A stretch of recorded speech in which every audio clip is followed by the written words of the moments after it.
ಮುಖ್ಯಮಂತ್ರಿಗಳು ಮತ್ತು ಮಾಜಿ ಮುಖ್ಯಮಂತ್ರಿಗಳು ಹೋಗಿದ್ದಾರೆ. ಇವತ್ತು ರಾತ್ರಿ ಅಥವಾ ನಾಳೆ ಬೆಳಿಗ್ಗೆ ಹೈಕಮಾಂಡ್ದವ್ರ ಜೊತೆಗೆ ಚರ್ಚೆ ಮಾಡಿಕೊಂಡು ನಾಳೆ ಬರ್ತಾರೆ. ಬಂದಮೇಲೆ ಅದನ್ನು ಅಲ್ಲಿಂದನೇ ಸಮಯ ಘೋಷಣೆ ಮಾಡ್ಬೋದು ಅಂತ ಒಂದು ನಿರೀಕ್ಷೆ. ಸರ್, ತಾವು ಕೂಡ ಆಕಾಂಕ್ಷಿಗಳಿದ್ದೀರ, ಅದರಲ್ಲೂ ಬೆಳಗಾವಿಗೆ 3ರಿಂದ 4 ಜನಕ್ಕೆ ಕೊಡಬೇಕು ಅನ್ನೋಂಥದ್ದು ಒತ್ತಡ ಇದೆ.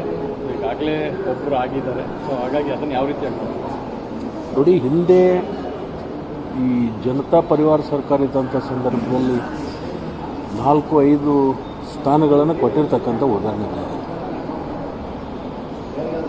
ಸೊ ಈಗ ಕೇಳ್ತಕ್ಕಂಥದ್ರೆ ಏನು ತಪ್ಪಿಲ್ಲ.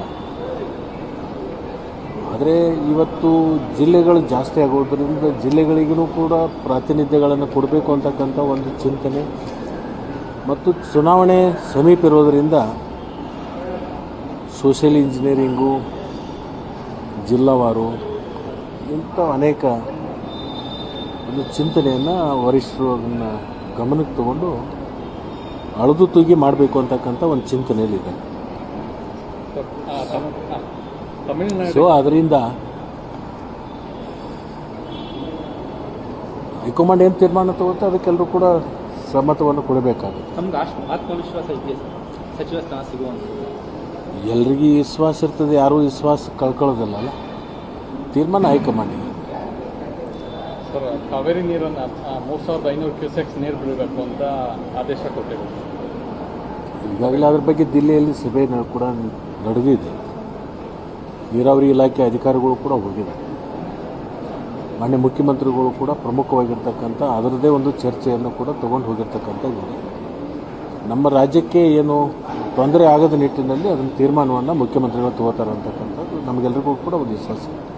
ಸರ್, KPSC ಹಗರಣಕ್ಕೆ ಸಂಬಂಧಪಟ್ಟಂತೆ ಭಾಳಷ್ಟು ದೊಡ್ಡ ಮಟ್ಟದಲ್ಲಿ ಚರ್ಚೆ ಆಗ್ತಾ ಇದೆ ಸರ್. ಹೋರಾಟಗಳು ನಡೀತಾ ಇದೆ, ಆರಂಭವಾಗ್ತಾ ಇದೆ. ನೀಟ್ ನಂತರ ಈಗ ಇಲ್ಲಿ ಕರ್ನಾಟಕದಲ್ಲಿ KPSC ಹೋರಾಟ ಶುರುವಾಗ್ತಾ ಇದೆ. ಅದ್ರ ಬಗ್ಗೆ ಈಗಾಗಲೇ ತನಿಖೆ ಹಂತದಲ್ಲಿ ಇರೋದರಿಂದ ಈಗ ಅದ್ರ ಬಗ್ಗೆ ನಾವು ಅಭಿಪ್ರಾಯ ವ್ಯಕ್ತಪಡಿಸ್ತಕ್ಕಂಥದ್ದು ಸರಿಯಲ್ಲ. ತನಿಖಾ ವರದಿ ಬರಲಿ, ಬಂದಮೇಲೆ ಅದಕ್ಕೊಂದು ಪ್ರತಿಕ್ರಿಯೆ ಕೊಡಬೇಕು. BJP CBI ತನಿಖೆ ಕೊಡಬೇಕು ಅನ್ನೋಂಥ ಆಗ್ರಹ ಮಾಡ್ತಾ ಇದ್ದಾರೆ. ಅವರು ವಿರೋಧ ಪಕ್ಷದಲ್ಲಿ ಇದ್ಕೊಂಡು ಅದನ್ನು ಬಿಟ್ಟರೆ ಬೇರೆ ಏನು ಕೇಳ್ತಕ್ಕಂಥದ್ದು ನಾವು ನೋಡಿಲ್ಲ. ಪ್ರತಿಯೊಂದು ಕೇಸನ್ನು ಕೂಡ CBI ಕೊಡಬೇಕು ಅಂತಕ್ಕಂಥದ್ದಿದೆ. ಬಟ್ ಅವರು ಯಾರು ಈ ಹಗರಣಗಳನ್ನು ಮಾಡಿದ್ದಾರೆ ಅವರು ಈ ಒಂದು ಸಂದರ್ಭದಲ್ಲಿ ನಮ್ಮ ರಾಜ್ಯದ ಅಧಿಕಾರಿಗಳು ತನಿಖೆ ನಡೀತಕ್ಕಂಥ ಸಂದರ್ಭದಲ್ಲಿ ಅದೇನಾದರೂ ವೈಫಲ್ಯ ಆದಾಗ ಅದನ್ನು ಅವ್ರು ಕೇಳಬೇಕು. ಈ ಸಂದರ್ಭದಲ್ಲಿ ಕೇಳೋದು ಸರಿಯಲ್ಲ.